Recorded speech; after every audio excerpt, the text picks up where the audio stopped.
হরে কৃষ্ণ।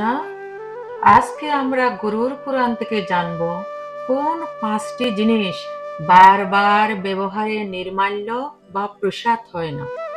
গরুর পুরাণে বলা হয়েছে, বিপ্র মন্ত্র কোষ অগ্নি ও তুলসী চয় পুনঃ পুনঃ ব্যবহারে নির্মাল্য না হয়। বিপ্র ব্রাহ্মণ মন্ত্র বারবার উচ্চারণ করতে পারবেন।